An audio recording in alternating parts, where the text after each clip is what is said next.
Assalamualaikum warahmatullahi wabarakatuh.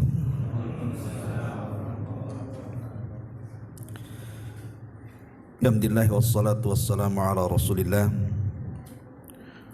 wa ala alihi wa sahbihi wa mawalah wa la hawla wa la quwwata illa billahi wa ba'du. Alhamdulillah, di malam ini kita kembali duduk untuk mengkaji tafsir dari Al-Quranul Karim, dan kita masuk pada surat baru, surah Al-Mutaffifin.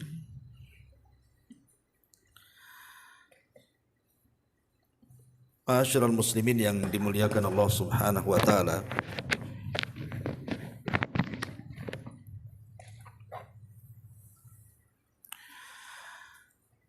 surah Al-Mutaffifin ini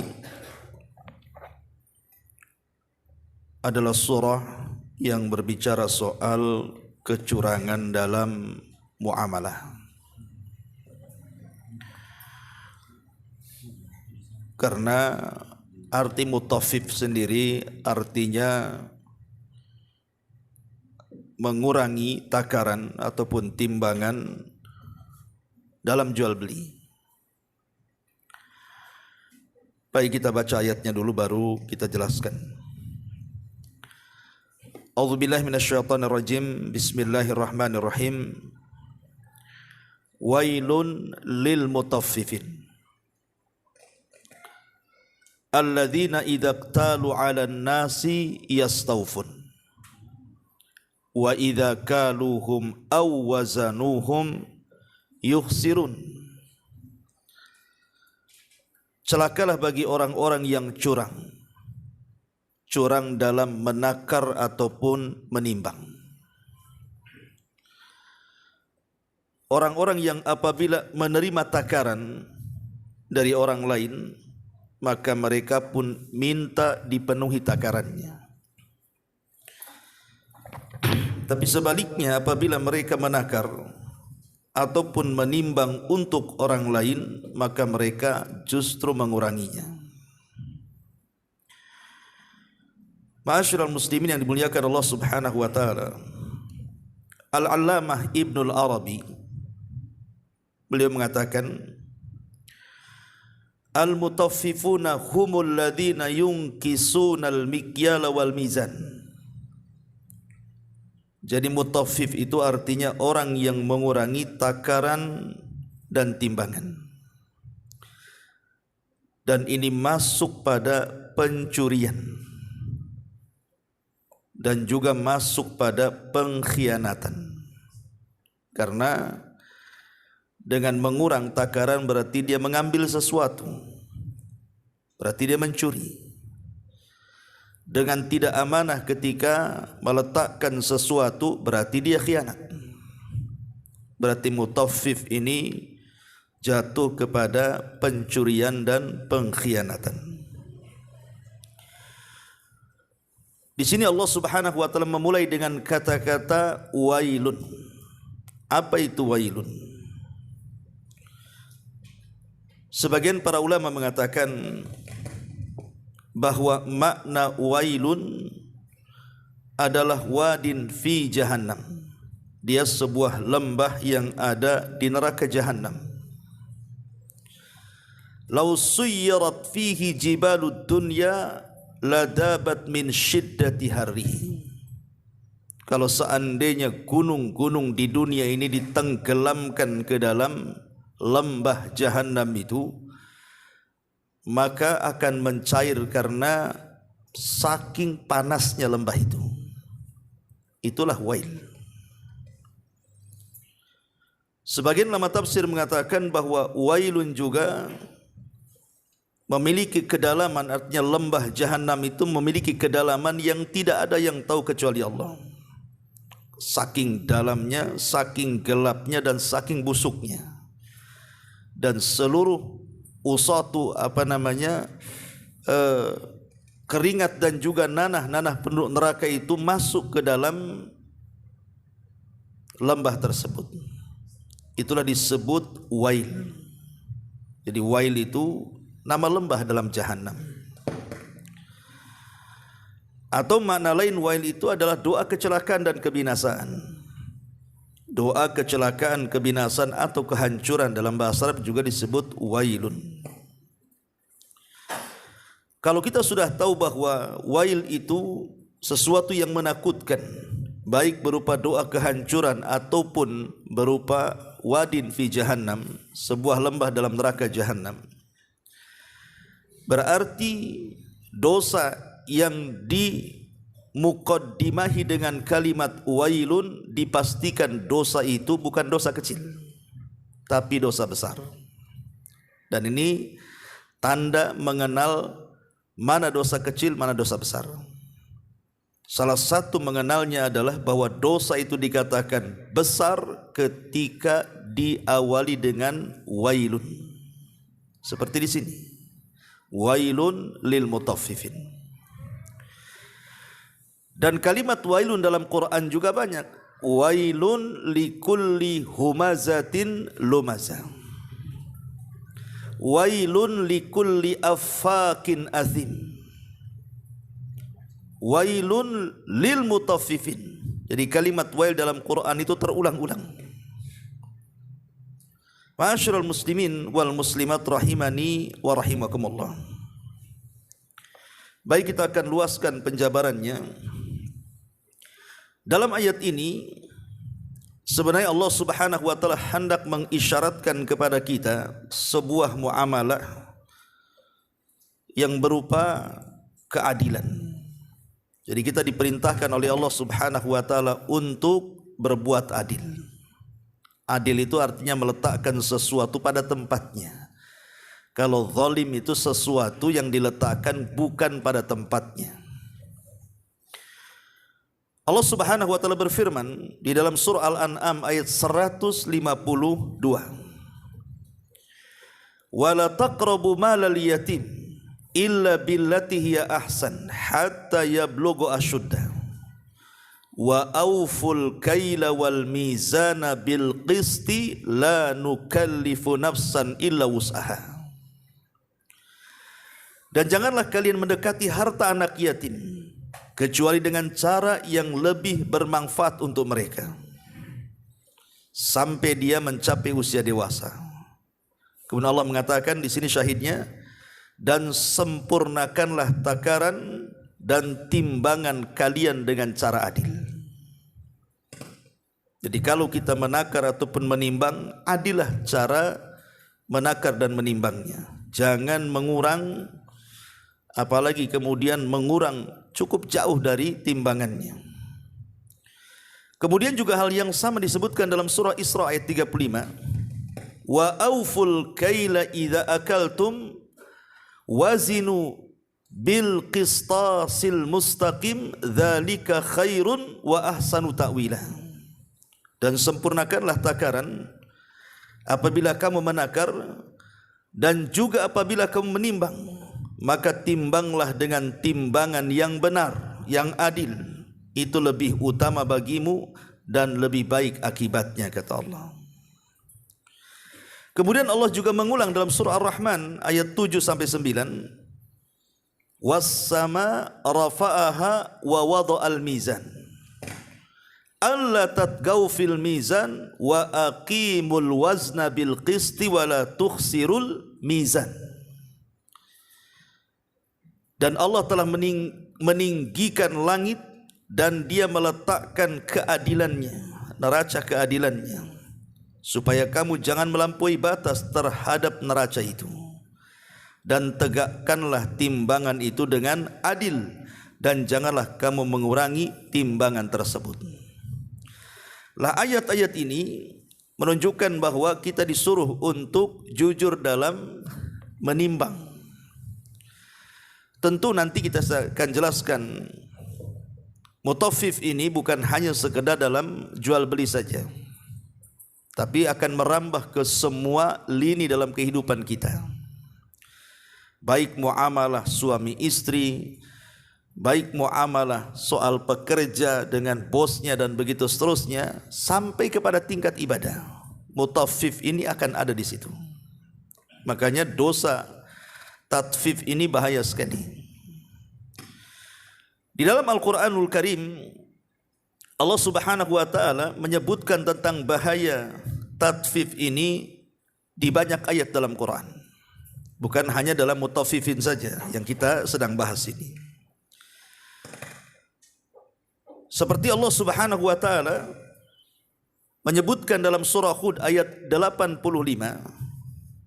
ketika menjelaskan tentang kisah Nabi Syuaib yang mendakwahi kaumnya Madian.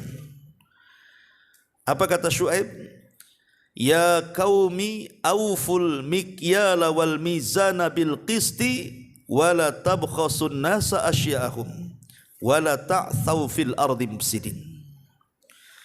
Wahai kaumku, sempurnakan takaran dan timbangan kalian dengan cara adil, dan jangan suka merugikan manusia, dan jangan sampai kalian melakukan kerusakan di permukaan bumi. Dari surah Hud 50 atau 85 ini menunjukkan bahwa dosa tatfif mengurang-urang ini termasuk kategori orang yang sedang melakukan kerusakan di bumi. Itu berdasarkan surah Hud ayat 85. Dan dalam surah Ar-Rahman yang tadi kita baca, orang yang suka mengurang-urang itu termasuk orang-orang yang tughyan, orang yang melampaui batas. Wala tatghaw fil mizan. Tatghaw itu artinya melampaui batas, zalim. Ya. Artinya orang yang suka mengurang-urang itu hakikatnya dia telah melakukan kezaliman dan telah melampaui batas. Dan banyak lagi ayat-ayat dalam Al-Quran. Adapun dalam hadis Nabi SAW, Nabi SAW pernah mengatakan kepada orang-orang Ansar, orang-orang Muhajirin. Kata Nabi SAW wasiat kepada orang-orang Muhajirin itu, salah satunya adalah ketika Rasul mengatakan, ya ma'syaral muhajirin khamsun idzabtulitum bihinna wa a'udzu billahi an tudrikuhun. Wahai orang-orang Muhajirin, ingat 5 perkara, jangan sampai menimpa kalian. Kalau menimpa kalian, aku berlindung kepada Allah, jangan sampai menimpa kalian. Salah satunya Rasul mengatakan, walam yungkisul mikyala wal mizan illa ukhidu bisinin wa syiddatil maunati wa jawri sultani alaihim. Tidaklah sebuah kaum mulai mengurang-urang takaran, mengurang-urang timbangan, kecuali mereka akan diazab dengan 3 azab. Pertama, ditimpakan paceklik kepada mereka. Yang kedua, ditimpakan sulitnya ekonomi kepada mereka. Dan yang ketiga, dikuasakan para pemimpin yang zalim kepada mereka. Dan 3-tiganya ada di negeri kita ini. Paceklik, lihat di Jawa itu kalau sudah musim kering, tidak hujan tuh, kering kelontang tuh. Cari air sampai jauh sekali. Kemudian susah ekonomi, sudah kita saksikan bagaimana susahnya orang cari kerja. Kemudian dikuasakan pemimpin yang zalim, lihat para pemimpin kita. Lah jangan-jangan kemudian 3 azab ini yang sampai kepada kita itu karena dosa yang kita lakukan. Salah satunya karena kita suka mengurang-urang tadi. Mengurang-urang takaran, mengurang-urang timbangan, mengurang-urang hak dan kewajiban, dan begitu seterusnya. Ini satu hadis dari Nabi SAW. Kemudian Nabi SAW juga bersabda dalam hadis Jabir bin Abdullah radhiyallahu an, Nabi khusus menasihati orang-orang yang mereka berkecimpung dengan jual beli dengan cara menakar dan menimbang. Apa kata Rasul? Innakum qad wallaitum amran fihi halakatil umamus sabiqatu qablakum. Jadi ketika Nabi melihat ada para pedagang yang mereka berdagang mungkin bahan pokok yang ditimbang dan yang ditakar itu, kata Rasul, sesungguhnya kalian telah dikuasakan satu perkara, yang perkara itu terkadang menghancurkan umat sebelum kalian. Maksudnya umat siapa? Umat Nabi Syuaib. Itulah umat pertama kali yang curang dalam jual beli. Makanya Rasul mengisyaratkan seperti itu.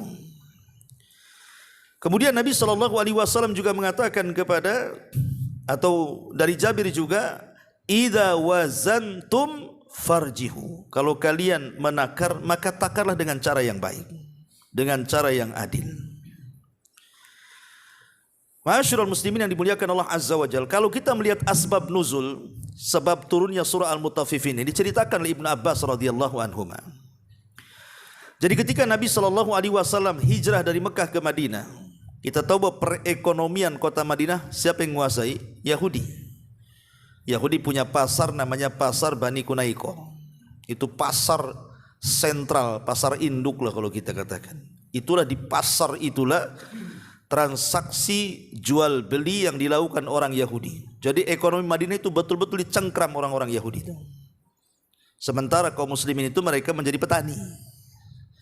Dan kita tahu bahwa pedagang itu menguasai dunia, menguasai negara. Lihat para pengusaha itu kan mereka pedagang.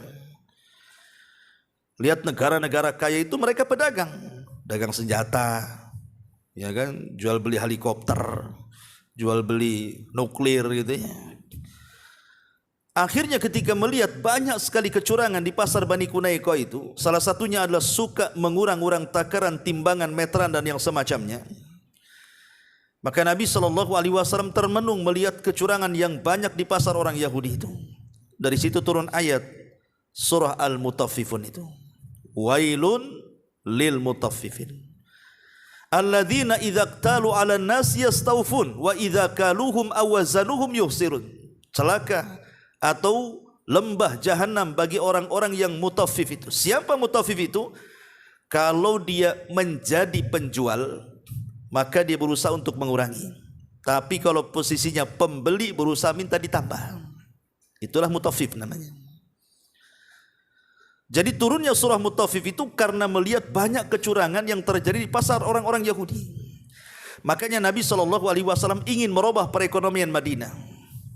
Ketika orang-orang Ansar menawarkan kepada para sahabat Rasul tentang sebagian kebun mereka untuk dikelola orang-orang Muhajirin, maka Nabi SAW meminta kepada para sahabat untuk tidak menerima semuanya. Artinya jangan sampai semua sahabat Muhajirin itu mereka terlibat dalam dunia pertanian. Kenapa demikian? Karena kita tahu orang Mekah itu jago dagang. Orang-orang Mekah itu dikenal jago dagang kan gitu ya. Bahkan dunia perdagangan itu mengalir di urat-urat mereka. Sampai Allah Subhanahu wa taala turunkan surat khusus kepada orang-orang Mekah karena mereka jago dagang itu. Apa suratnya? Li ila fi Quraisyin ila fihim rihlatash syita'i was-saif. Ini surat ini menceritakan tentang kepiawaian dagangnya penduduk Mekah tuh. Mereka punya rihlah perjalanan dagang ke Yaman dan ke Syam di musim dingin dan musim panas tuh. Rihlatash syita musim dingin, was-saif dan musim panas. Kalau musim dingin dia ke Yaman, kalau musim panas ke Syam, ke Palestina sana. Jadi Nabi SAW tidak menghendaki para sahabat terlibat dalam semua perkebunan yang dilakukan orang-orang Ansar. Karena Rasul berpikir jauh ke depan. Kalau semua terlibat dalam perkebunan, ekonomi dipegang Yahudi. Makanya Rasul meminta orang-orang yang jago dagang itu jangan terlibat dalam dunia perkebunan, dunia pertanian. Betul, akhirnya Nabi SAW merencanakan sesuatu, membuat pasar di samping pasarnya Bani Kunaiko. Ketika Rasul membuat pasar, sempat diobrak-abrik pasarnya oleh orang-orang Yahudi. Tapi Nabi SAW tidak pernah putus asa. Dia betul-betul buat lagi pasarnya di samping persis pasarnya orang Yahudi. Kemudian Nabi SAW membuat aturan-aturan Islam di situ yang memudahkan bagi para pedagang dan yang memudahkan bagi para pembeli. Tidak ada curang-curang di situ. Bahkan Rasul melarang tidak boleh mengambil upah sewa. Siapapun yang datang duluan maka dialah dapat setannya di situ. Kalau kita kan tidak, di pasar sudah ada setannya masing-masing kan. Di zaman Rasul siapa duluan di situ itu dapat tuh. Kalau kita yang pagi-pagi di situ di tempat orang diusir antum. Kalau zaman sekarang bahkan dikutip bayaran lagi. Ya. Zaman Rasul tidak. Kemudian Nabi SAW menasihatkan para sahabatnya, rahimallahu rajulan samhan idza ba'a wa samhan idza ishtara. Semoga Allah merahmati seseorang yang mereka memudahkan cara membeli dan cara menjual. Jadi Rasul meminta agar semua dimudahkan. Dan Nabi SAW minta supaya takaran dan timbangan itu dilebihkan, bukan dikurangi. Jadi kalau seandainya di pasar Yahudi itu beli gandum 1 gantang kemudian dikurang, kalau di pasarnya kaum muslimin itu beli gandum 1 gantang malah dilebihkan. Lama-lama pelanggan kaburlah kan begitu. Satu persatu, bahkan orang Yahudi pun akhirnya membeli di pasar kaum muslimin. Ma'asyiral muslimin yang dimuliakan Allah Subhanahu wa taala. Sering saya katakan kepada antum ikhwan, kenapa tatfif ini sampai diancam sedemikian rupa dengan lembah yang ada dalam jahanam coba.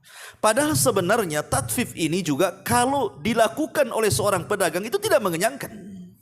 Pamannya antum jual duku, kemudian ada orang yang beli duku 1 kilo, antum kurangilah pamannya setengah on.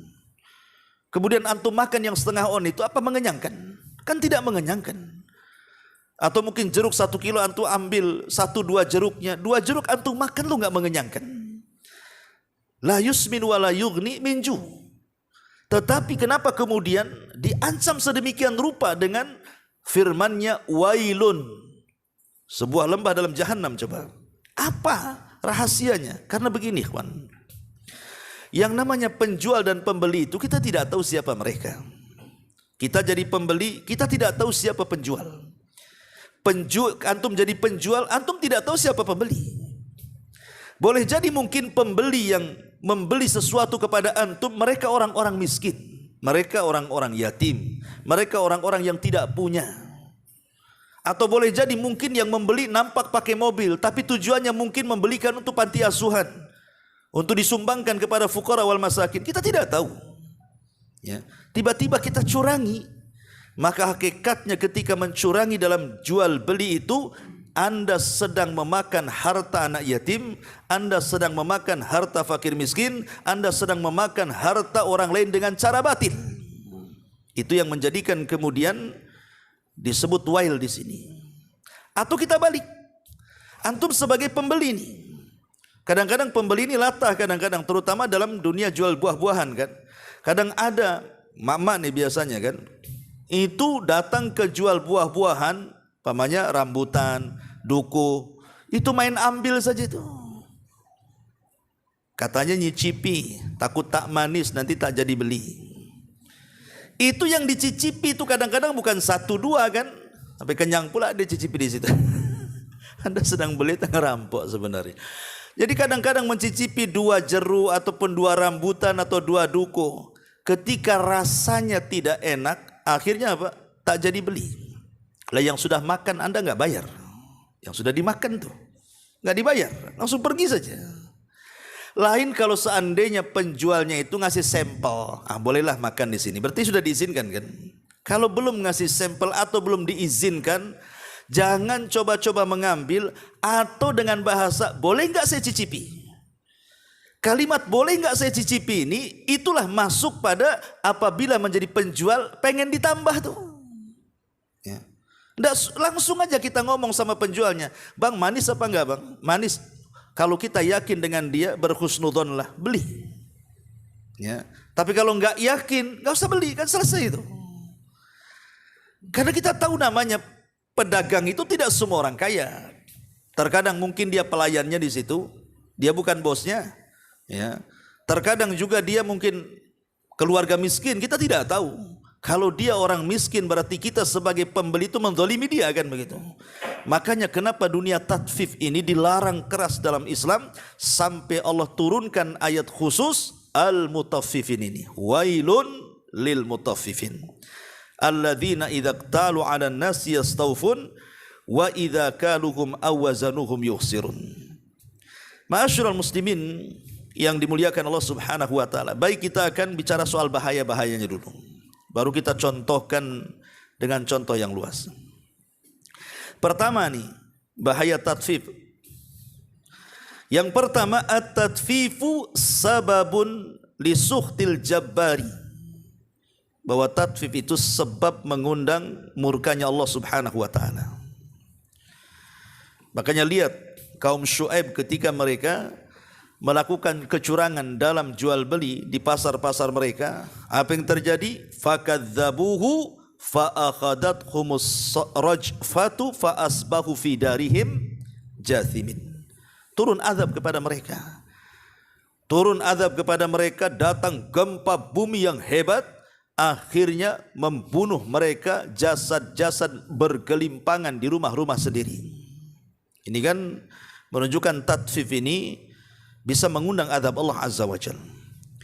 Kemudian yang kedua, Allah akan mengadab di dunia dengan 3 azab tadi yang saya sebutkan dalam hadis, bahwa akan dikuasakan pemimpin-pemimpin zalim, akan disusahkan ekonomi dan pekerjaan, bahkan juga akan dikuasakan kekeringan. Sekalipun hujannya tidak bawa berkah, justru hujannya malah membencana gitu ya. Ini yang kedua. Yang ketiga, bahwa tatfif itu dalilun ala syuhin nafsi. Orang yang suka tatfif, mengurang-urang, itu hakikatnya dia itu orang bakhil sebenarnya. Dia orang bakhil. Dan orang yang keras hatinya tidak punya rahmat kepada orang, hilang akhlaknya. Ya kan, orang yang suka ngurang-ngurang itu sebenarnya nggak punya rahmat dalam hatinya kan, nggak punya akhlak dia. Itulah kebakhilan dia. Kemudian juga yang keempat, bahwa tatfif ini juga sebuah dosa dari dosa-dosa khianat yang sudah saya jelaskan di awal. Kemudian juga at-tatfif juga bagian daripada sariq wal ghasab.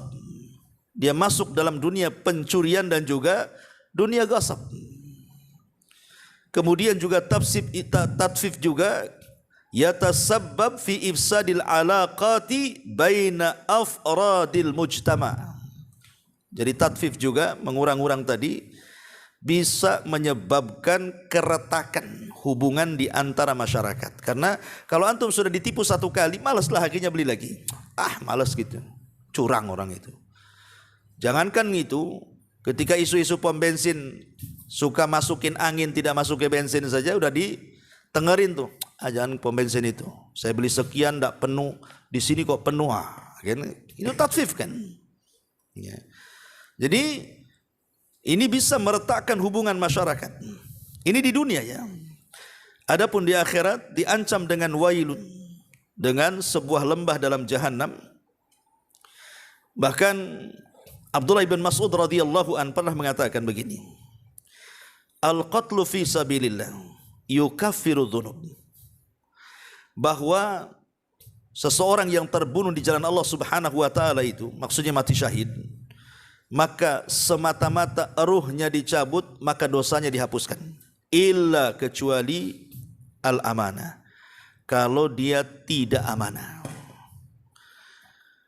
Kemudian Abdullah bin Mas'ud mengatakan, yu'ta bil abdi yaumal qiyamah, akan didatangkan seorang hamba pada hari kiamat, padahal dia terbunuh di jalan Allah, mati syahid maksudnya. Fayuqalu lahu addi amanataka, maka dikatakan kepada dia, mana amanahmu?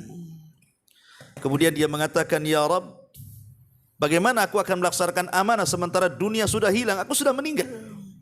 Ya. Qala, maka kemudian dikatakan, intaliqu bihi ilal hawiyah, kalau begitu bertolaklah kau ke neraka hawiyah. Fayantaliqu bihi ilal hawiyah, maka orang ini pun kemudian mengarah ke neraka hawiyah. Wa tamatsala lahu amanatuhu kahayatiha yauma dafa'at ilaihi fayaraha fayarifuha fayahwi fi athariha hatta yudrikaha. Ila akhir perkataannya Abdullah bin Mas'ud. Kata beliau, maka tiba-tiba amanah itu dibentuk seolah-olah itu dirinya saat di dunia. Saat dia tidak amanah, mencurangi fulan, alan dan begitu seterusnya, dibentuk seolah-olah dia ada di neraka itu dan melakukan seperti itu. Lihat bagaimana bahwa dosa tatfif ini juga akan mengakibatkan siksa di neraka. Dan juga tatfif ini juga memakan harta orang lain dengan cara batil. Bahkan pelakunya tidak dianggap amanah. dan dia akan merasakan kerugian dan kehancuran di dunia dan juga di akhirat, bahkan orang tidak akan percaya lagi dengan dia. Dan banyak lagi ya bahaya-bahaya tatfif ini. Belum lagi di situ ada dustanya, belum lagi di situ ada penipuannya. Karena begini ikhwan, Umar bin Khattab radhiyallahu an, di zaman dia disebutkan di dalam kitab-kitab fikih apabila membahas jual beli itu. Jadi kebiasaan Umar bin Khattab itu setiap hari terkadang masuk ke dalam pasar untuk mengecek apa? Timbangan-timbangan. Dicek sama Umar tuh. Dan dia bawa tongkat kemana-mana. Jadi kalau ada orang yang menimbang dengan timbangan yang tidak semestinya digunakan untuk menimbang itu, langsung diusir dari pasar tuh. Pokoknya nampak saja ada yang curang dalam jual beli, langsung diusir oleh Umar. Tidak boleh jualan di pasar sebagian. Nah, itu kan mantap itu. Ya, jadi kalau pemimpin seperti itu kan mantap tuh.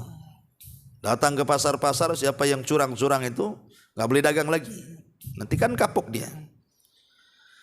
Bahkan di zaman Nabi SAW sendiri ada penjual gandum. Di zaman Rasul itu ada penjual gandum. Tiba-tiba hujan turun, otomatis kan basah tuh gandum di atas itu. Karena basah gandumnya, akhirnya dicarikan gandum yang kering, kemudian ditutup di atasnya. Jadi di tengahnya basah, di atasnya kering. Kenapa ditutup dengan yang kering? Sebab kalau ditimbang yang kering campur dengan yang basah itu otomatis akan memberatkan timbangan. Ya kan? Curangnya di situ.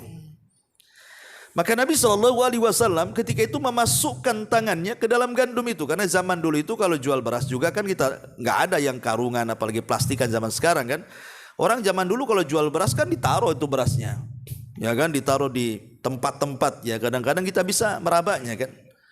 Kalau sekarang ya semua pakai plastik ya kan, semua pakai karung sehingga nggak tahu itu beras ke kerikil, kita nggak tahu juga. Kadang-kadang beras plastik pula kan, kita kena tipu Cina pula. Kita nggak tahu pada zaman dulu seperti itu, pada zaman Rasul. Jadi Nabi SAW itu memasukkan tangannya, rupanya di tengah-tengah gandum yang menumpuk itu kok basah.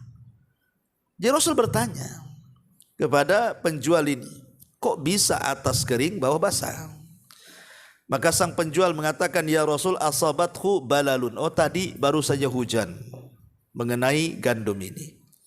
Ya Nabi SAW heran, hujan itu bukan dari bawah, dari atas. Artinya kalau basahnya di bawah itu hujannya dari bawah kan gitu. Kalau hujannya dari atas harusnya yang basah yang atas kan itu. Maka Rasul mengatakan kepada orang ini, kamu jangan menipu.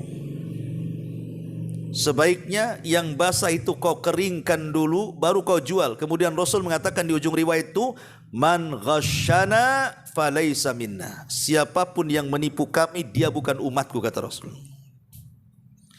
Jadi orang-orang yang tatfif, mengurang-urang takaran itu sudah ada sejak zaman Nabi kan. Dan modusnya kurang lebih kadang-kadang seperti itu.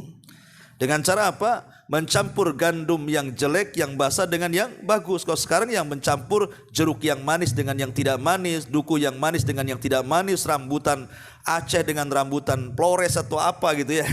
Pokoknya dicampur-campur lah kan gitu. Ya. Tapi bilangnya ini rambutan bagus. Ya.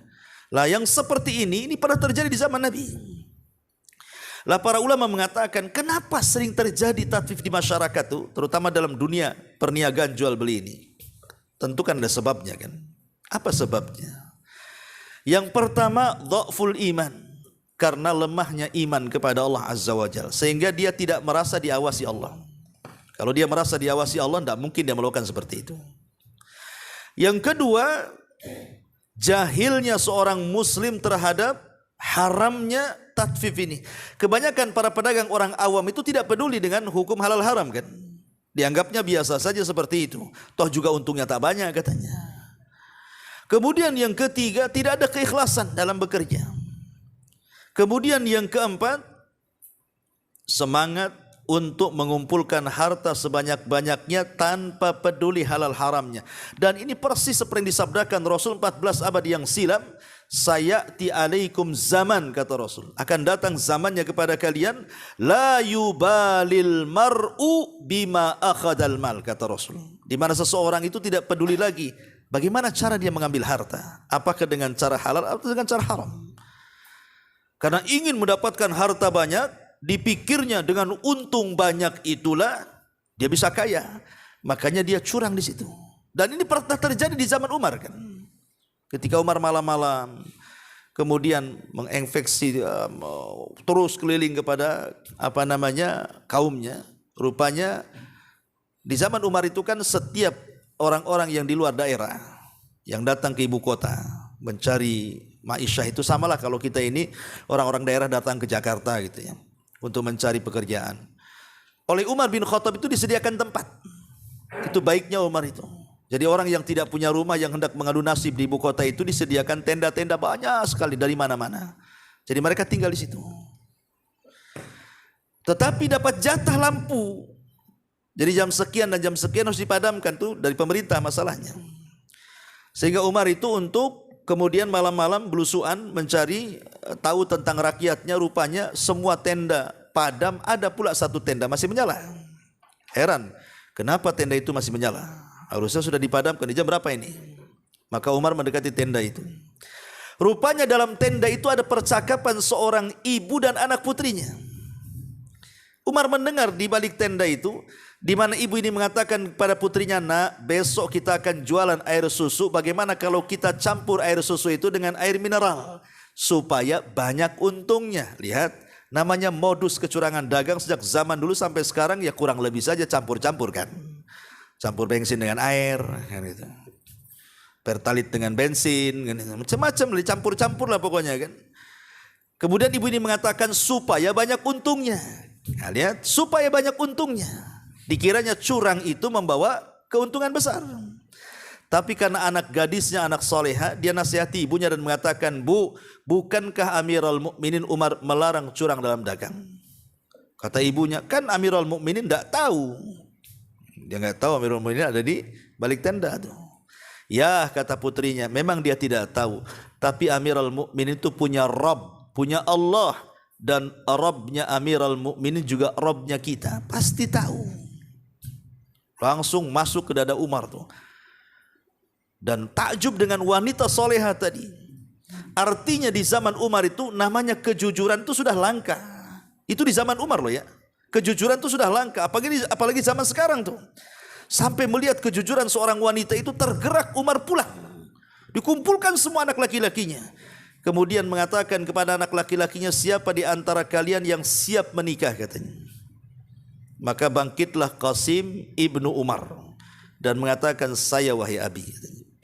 Kalau begitu ikut besok. Diajaklah Qasim ibnu Umar melamar gadis dalam tenda itu. Apa enggak terperanjat itu ibunya dan mengatakan, "Ya Amirul Mukminin, aku enggak jadi campur air susu." Disangka mau ditangkap tuh. Disangka mau ditangkap. Kata Umar, "Tidak, aku tidak akan menangkapmu. Aku tertarik dengan anak gadismu. Kulamar anak gadismu untuk anak laki-lakiku." Qasim ibnu Umar. Nikah akhirnya. Dari pernikahan di Qasim ibnu Umar dengan wanita solehah yang jujur tadi, Allah berikan keturunan seorang wanita namanya Laila. Dari perut Laila inilah lahir seorang pemimpin yang adil dunia, Umar bin Abdul Aziz. Lihat bahwa keberkahan dalam hidup itu melahirkan keturunan yang saleh.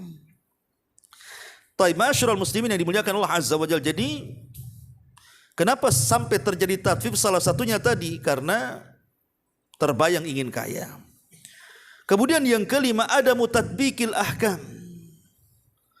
Karena tidak mempraktikkan hukum-hukum dalam Islam ini. Kebanyakan di pasar-pasar itu sudah nggak peduli. Harusnya seorang pedagang itu sebelum jadi pedagang pelajari dulu kan hukum jual beli itu. Baru dia dagang. Sekarang terbalik, dagang dulu, udah kaya baru ngaji. Udah banyak makan harta orang baru cari hukumnya. Halal ke haram ini katanya. Ya.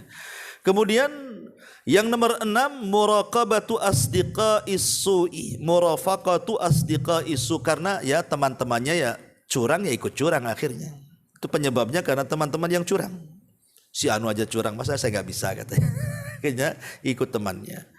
Kemudian juga yang nomor 7, tarbiyatu ghaira as-salimah. Tarbiyah yang tidak baik kepada keturunan kita. Ketika bapaknya seorang Pedagang curang malah diajarkan pula kecurangannya kepada anak-anaknya. Akhirnya ya keluarga curang lah. Dan yang lebih parah lagi, adamur ridha birizkillah wa adamul qanaah. Karena belum merasa ridha dengan rizki Allah dan belum menerima pemberian Allah. Sebenarnya ikhwan, kalau kita ini mau ridha dengan pemberian Allah, daganglah dengan cara jujur. Ya. Toh juga mau curang bagaimanapun, rizki kita sudah dicatat loh di Lauhil Mahfud. Kalau memang dapatnya sekian, Anda mau curang pun tetap dapat sekian. Apa yang mau dicurangkan sebenarnya? Anda maling, Anda mau jual beli dengan cara halal, toh di Lauhil Mahfud loh sudah dicatat. Bahkan ketika kita dalam janin perut ibu kita saja, malaikat sudah dicatat rizki kamu sekian. Udah ada jatahnya. Lah kalau semua rizki sudah dijatah, lalu buat apa kemudian curang? Seperti yang terjadi kepada seorang pengemis yang datang kepada Amirul Mukminin Ali radhiyallahu an. Kemudian Ali menjanjikan akan memberikan uang 400 dirham. Tunggu ya, saya punya uang 400 dirham, saya akan ambil. Akhirnya Ali masuk ke rumah, dicari-cari, lupa dia letak atau di mana 400 dirham itu. Akhirnya sang pengemis ini merasa jangan-jangan Ali ini hanya ngomong aja nih. Jengkel dia, pergi, sebelum pergi dicuri pula pelana kudanya Ali itu. Setelah jauh mencuri pelana kuda, rupanya yang 400 dirham itu ketemu. Kemudian dia keluar, rupanya sang pengemis sudah enggak ada. Yang ada pembantunya melapor kepada Ali dan mengatakan, wahai Amirul Mukminin, wahai Tuan, pelana kuda kita dicuri orang, katanya. Kata Ali radhiyallahu anhu, ya sudah, saya punya uang 400 dirham. Tadinya saya akan kasih pengemis, cuman dia pergi masalahnya. Nih ambil 400, kau cari pelana baru di pasar, katanya. Berangkat pembantunya Ali ingin membeli pelana yang dicuri itu. Rupanya sampai di pasar ada orang jual pelana. Akhirnya ditawar-tawar dapat juga 400 itu. Pulang dia.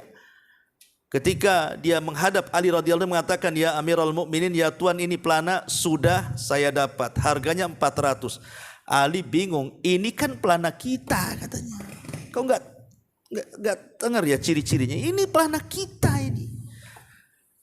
Coba sifatkan siapa penjualnya. Akhirnya dia mengatakan penjualnya begini. Lah itu kan pengemis tadi, katanya. Kemudian Ali radhiyallahu tiba-tiba bertakbir dan mengatakan Allahu Akbar, kata Ali.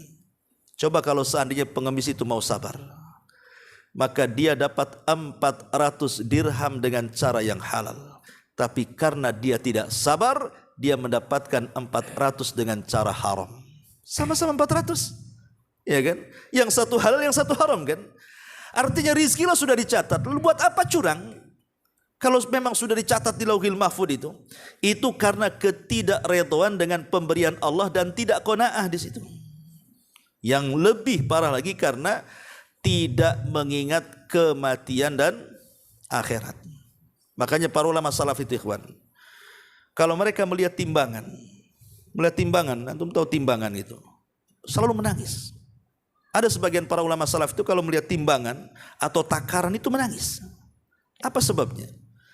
Karena dia teringat dengan timbangan kelak pada hari kiamat dan takaran pada hari kiamat, bahwa siapapun yang mengurangi timbangan di dunia, maka dia akan kurang timbangannya di akhirat.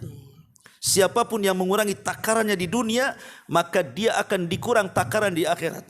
Karena kita ini akan mati, dan setelah mati kita akan dibangkitkan. Dan setelah dibangkitkan kita akan dihisab, dan setelah dihisab kita akan diletakkan timbangan di situ.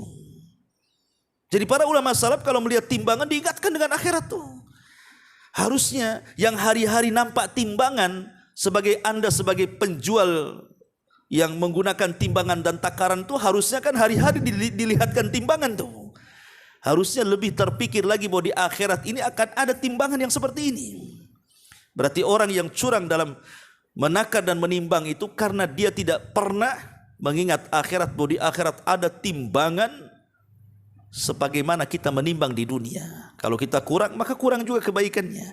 Kalau kita berbuat baik, maka kita juga akan berat timbangannya. Ma'asyiral muslimin yang dimuliakan Allah Azza wa Jalla.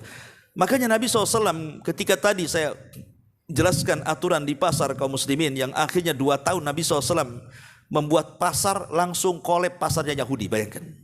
2 tahun, antum baca sejarah, ya. 2 tahun Rasul membuat pasar, kolab pasarnya Bani Quraiko tuh. Langsung pasar dikuasai oleh kaum muslimin satu kota Madinah. Ya, karena Nabi SAW mengajarkan bukan hanya sekedar jual beli, tapi di balik jual beli itu ada jual beli dengan Allah Subhanahu wa taala. Di mana jual beli dengan Allah itu tidak akan rugi. Kalau jual beli dengan manusia kadang-kala untung, kadang-kala rugi. Tapi jual beli dengan Allah tidak pernah ada ruginya. Dengan cara apa? Kalau antum pamannya jadi penjual, pamannya antum jual kain nih 1 meter, antum tambah pamannya 1 senti.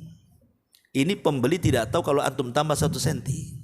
Berarti antum sedang shadaqatu sir, sedekah yang tidak ada yang tahu kecuali antum dengan Allah. Dan Rasul mengatakan shadaqatu sir tudfi'u ghadabar Rabb, bahwa sedekah yang disembunyikan itu bisa memadamkan kemurkaan Allah. Dan Rasul mengatakan ma naqasa min malis sadaqah, tidak mungkin berkurang harta yang disedekahkan, justru akan mendatangkan keuntungan. Itu yang tidak dipahami para pedagang sebenarnya. Kalau dia mau sedekah walaupun sedikit dan tidak ada yang tahu kecuali dia dengan Allah, hakikatnya mau berkah tuh dagangannya tuh. Kalau semua para pedagang yakin dengan seperti ini, oh berkah tuh pasar itu. Tapi pasar di zaman sekarang ya tahulah antum, karena antum juga korban atau antum juga pelaku, Allahu a'lam. Yang jelas memang seperti itu memang pasar kaum muslimin di zaman sekarang. Ma'asyiral muslimin yang dimuliakan Allah Subhanahu wa taala. Lah masalahnya ikhwan. Contoh-contoh tatfif ini kan banyak dalam jual beli. Contoh umpamanya di masyarakatnya. Ada orang membeli emas ke toko emas. Anggaplah beli kalung atau beli gelang atau beli cincin sekian gram.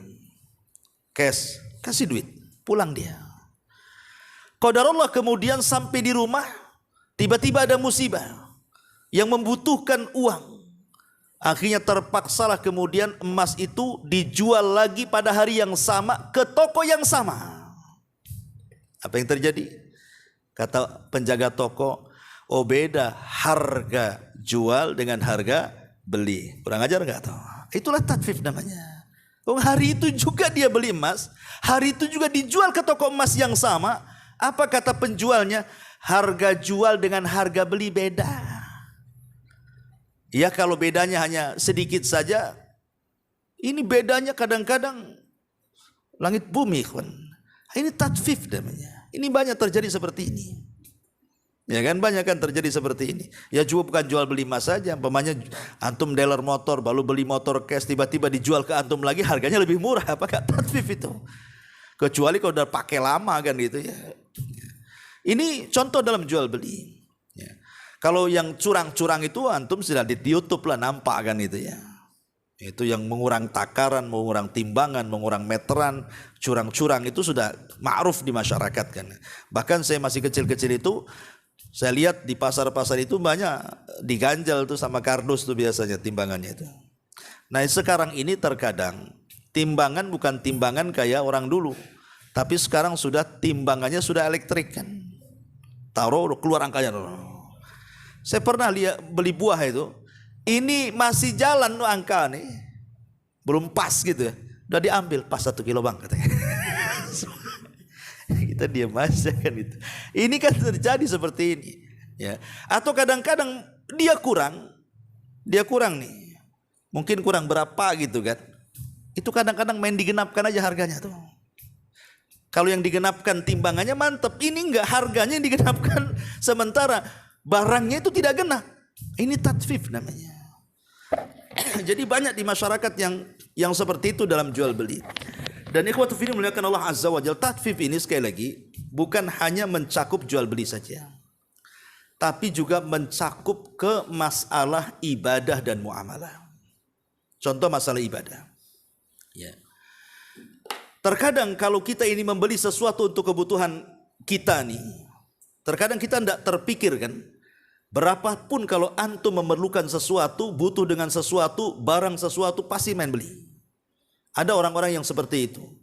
Pokoknya kalau sudah punya keinginan ingin beli ini, main beli. Enggak peduli mau uang berapa saja. Itu karena kepentingan pribadi.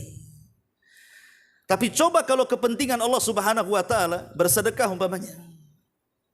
Terkadang kita mikir ketika bersedekah itu kan.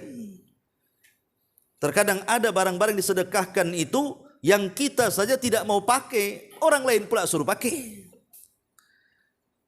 Umpamanya ada orang yang menginfakkan pakaian lah, pakaian ini sudah buruk-buruk, ya sudah tidak layak pakai sebenarnya. Diinfakkan dia yang seandainya dia suruh pakai pun tak mau. Nah, ini kan tatfif namanya. Lah kalau urusan pribadi makan sak makan-makannya ke restoran manapun, berapa bang? 1,5 juta, main bayar. Kenapa?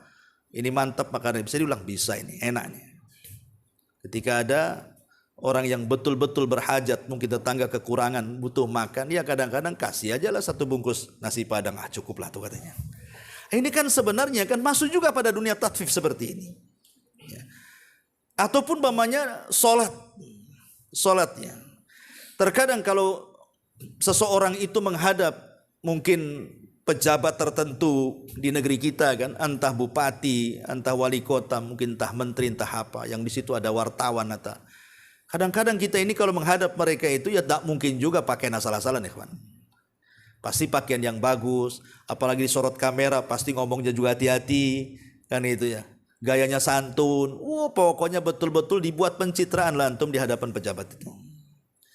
Tapi ketika datang waktu sholat, kemudian antum menghadap Allah Subhanahu wa taala, lebih parah lagi.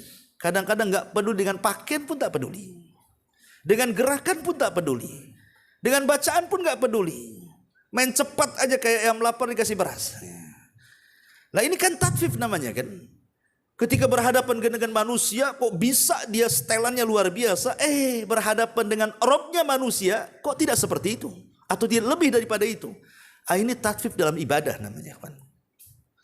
Atau umpamanya contoh yang lain yang mudah puasa. Ada orang-orang itu yang mungkin penampilannya ingin bagus, terutama kaum hawa kan. Kadang-kadang kalau diet itu bisa dia diet. Bisa dia lapar-lapar. Tapi datang Senin Kamis tak bisa pula dia puasa. Tapi kalau untuk penampilannya, dia bisa diet itu. Sampai bukan hanya siang malam pun tak makan. Ya. Supaya kurus itu, giliran sudah puasa tak mau.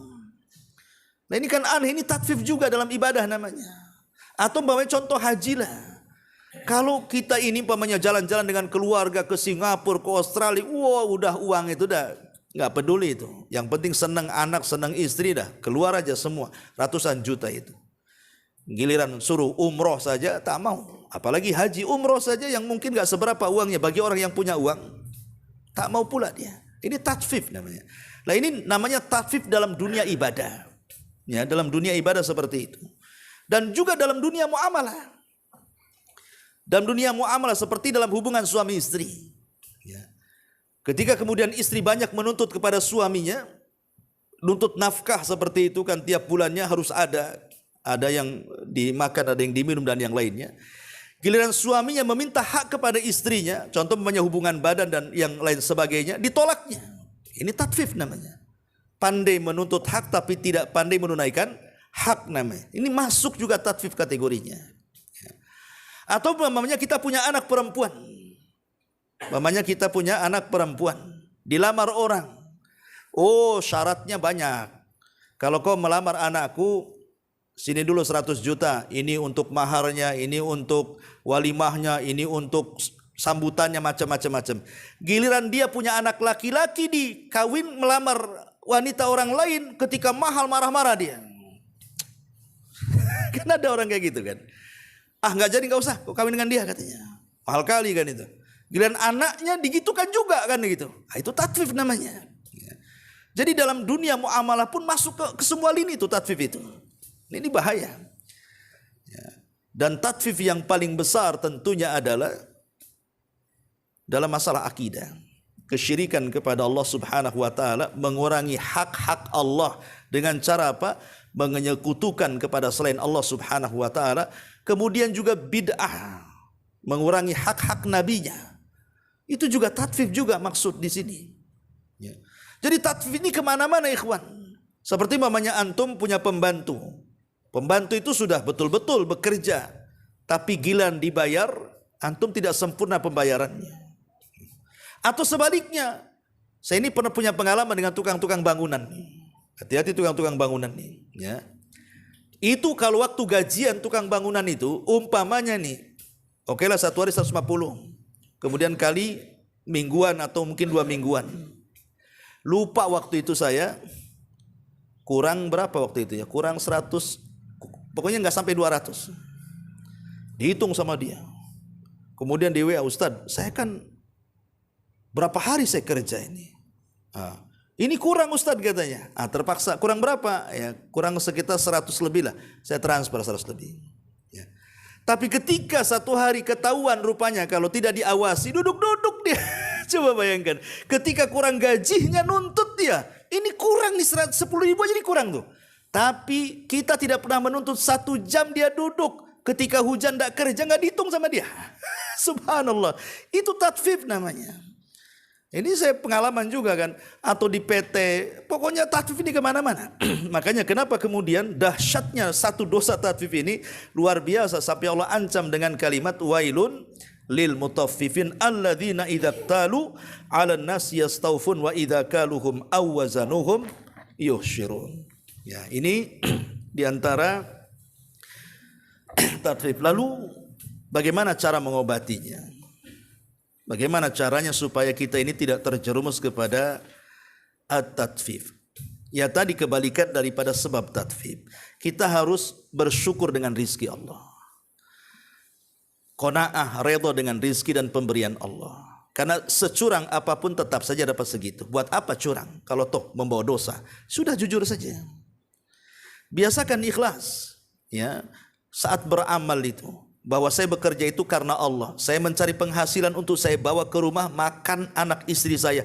Tak mungkin saya bawa harta haram sehingga saya kasih makan anak istri saya. Sementara Rasul mengatakan, kullu lahmin nabatat min haram fannaru aulabi. Setiap daging yang tumbuh dari benda yang haram itu maka neraka tempatnya.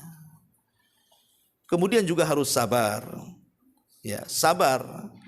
Boleh jadi Allah Subhanahu wa taala ketika memberikan ujian kepada kita dengan sulitnya ekonomi itu demi kebaikan kita. Wa asa an takrahu syai'an wa huwa khairul lakum. Bahwa apa yang kita anggap mungkin tidak baik rupanya baik pula di sisi Allah. Dengan sabar itu rupanya Allah sedang membuat skenario yang kita tidak tahu. Ya, betapa banyak orang-orang yang dipecat dari PT yang ketika dipecat itu rasanya kiamat, setelah keluar dari PT rupanya wirausaha kaya pula dia. Siapa yang tahu? Allah kan yang membuat semuanya. Ya. Dan tentunya juga harus senantiasa muraqabah. Muraqabah itu artinya merasa diawasi oleh Allah Subhanahu wa taala. Dan yang penting adalah ingat, bos, dosa tatfif ini dosa berkaitan dengan manusia loh ya. Ini bukan dengan Allah. Lain kalau antum meninggalkan sholat, itu dosa antum dengan Allah. Allah bisa saja mengampuni, Allah bisa mengadab, selama tidak sampai kepada batas syirik ya. Ya. Tapi dosa manusia ini beda. Walaupun antum sudah jungkir balik tobat pun Allah tidak akan menerima tobatnya. Sampai apa? Ada keredoan orang yang kita zalimi. Coba kalau antum penjual, pembeli ini kita tidak tahu rumahnya di mana loh. Kita kurangi.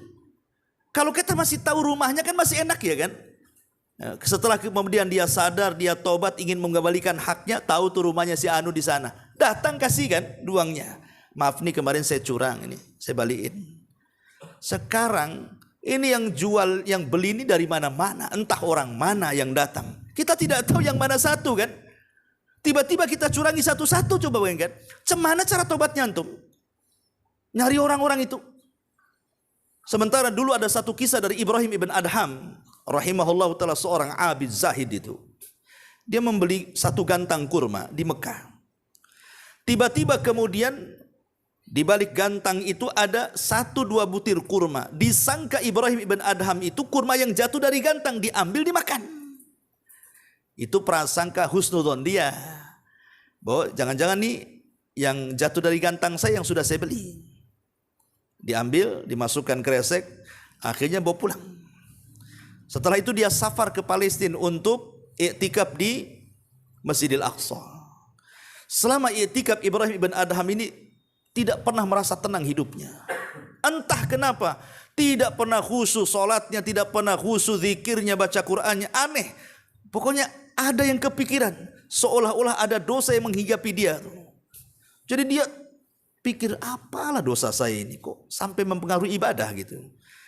Rupanya dia teringat dengan 2 butir kurma. Ketika 2 butir kurma diingat, langsung dia dari Palestina berangkat ke Mekah mencari penjualnya itu. Hanya gara-gara 2 butir itu. Kemudian setelah datang ke pedagangnya, lain pula yang menjual. Dulu orang tua, sekarang anak muda. Kemudian Ibrahim bertanya kepada anak muda ini, mana bapak yang jualan kurma dulu? Kata anak muda ini sudah tidak ada, sudah meninggal katanya. Menangislah Ibrahim bin Adham. Gimana caranya mengembalikan 2 butir kurma itu? Kemudian Ibrahim bertanya, siapa kamu? Saya ini anaknya yang meneruskan usaha bapaknya. Alhamdulillah kata Ibrahim bin Adham. Kalau begitu saya ceritakan nih, mau cerita waktu dia beli kurma. Jadi dia minta keikhlasan kepada anaknya ini. Hanya 2 butir kurma itu. Kata anaknya, wahai fulan, anak dari orang tua saya bukan saya saja. Saya sih bisa saja mengikhlaskan, tapi anaknya banyak di mana-mana. Ada di sana, di sana, di sana, di sana. Tapi karena punya keinginan bertobat, Ibrahim bin Adham dicari semua anaknya, ikhwan. Daripada dia susah nanti di akhirat dituntut oleh orang-orang yang pernah diambil haknya, lebih baik dia lelah di dunia untuk mencari dan mengembalikan haknya. Itulah Ibrahim bin Adham. Jadi di sini bahwa cara tobatnya, ingat bahwa kita nanti akan bangkrut pada hari kiamat. Takutnya kalau kita mengambil hak orang lain dengan cara tatfif itu, kita termasuk orang-orang yang masuk dalam sabda Rasul, atadruna mal muflisu hadhil ummah. Tahukah kamu siapa orang bangkrut dari umat ini? Rupanya orang yang membawa pahala banyak di hadapan Allah, di sisi lain juga membawa dosa yang banyak. Maksudnya dosa dengan manusia, mengambil hak orang lain dan begitu seterusnya. Ya, intinya merasa diawasi, ingat jangan sampai kita ini bangkrut. Kemudian berdoalah kepada Allah Subhanahu wa taala dengan doa yang dianjurkan Nabi SAW, Allahumma kfina bihalalika an haramik. Ya Allah, cukupkan yang halal saja, jauhi yang haram dari kita, dan yakinlah bahwa rizki Allah itu tidak akan kemana. Wallahu a'lam bishawab. Ini diantara muqaddimah surah Al-Mutaffifin. Kita sampai ke 3 ayat aja. InsyaAllah kita minggu depan kita lanjutkan. Baik, sampai di sini. Kalau ada yang bertanya silakan.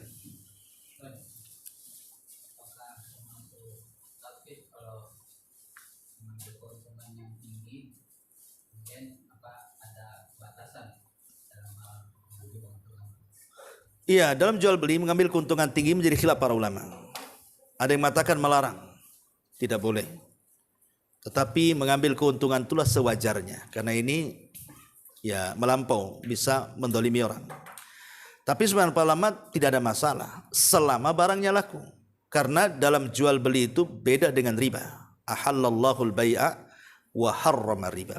Allah haramkan riba, tapi Allah halalkan jual beli, termasuk mengambil keuntungan yang besar. Ya. Tapi masalahnya siapa yang mau beli kalau untungnya besar? Pemanya harga motor jelek gitu kan, yang harganya 5 juta antum jual 10 juta, ini siapa yang mau beli kan? Kecuali antum tipu di situ. Kalau unsur tipu-tipunya iyalah, ya. Tapi kalau memang ala kadarnya, orang pun mikir juga lah kalau seandainya mau membeli dengan keuntungan itu. Kecuali tadi antum itu membuat 2 harga. Itu yang jadi khilaf itu ketika antum membuat 2 harga. Antum jual nasi Padang atau nasi Jawa atau nasi apa. Kalau yang beli bawa mobil karena di pinggir jalan kan, antum prank aja lah harganya. Kan itu. Harga 10.000 antum main tarik 300.000. Tapi kalau orang lokal udah tahu harganya, ya kan? Kasih 10.000 aja.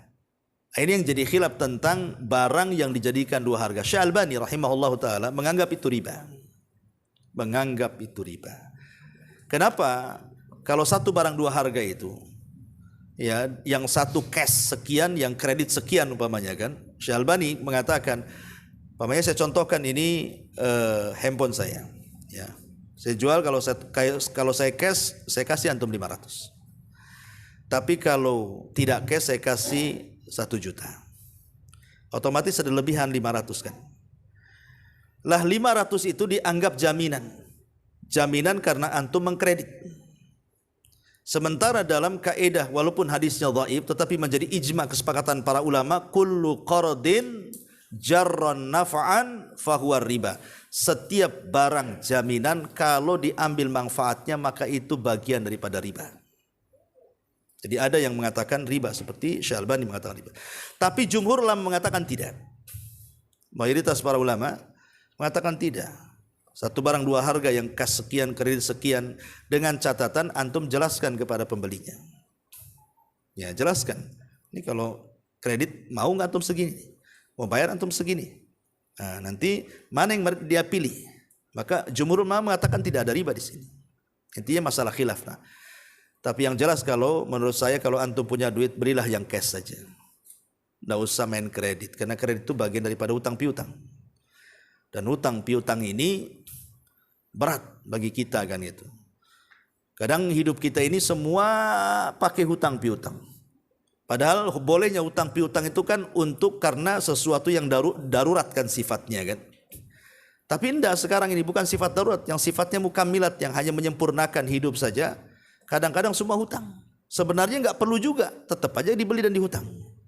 Dengan cara kredit kan.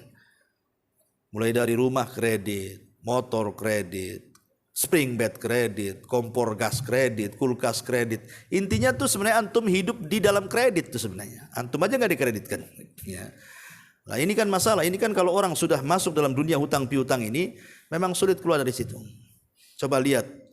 Saya kemarin, tadi saya lihat berita. Ada orang yang ngeruqyah di mana itu? Di jembatan. Apa yang mau diruqyah? Karena banyak orang yang terlilit pinjol, judi online. Akhirnya kemudian banyak utang, banyak bunuh diri. Kasusnya itu judi online. Jembatan ini ruqyah, bukan orangnya. Kan itu.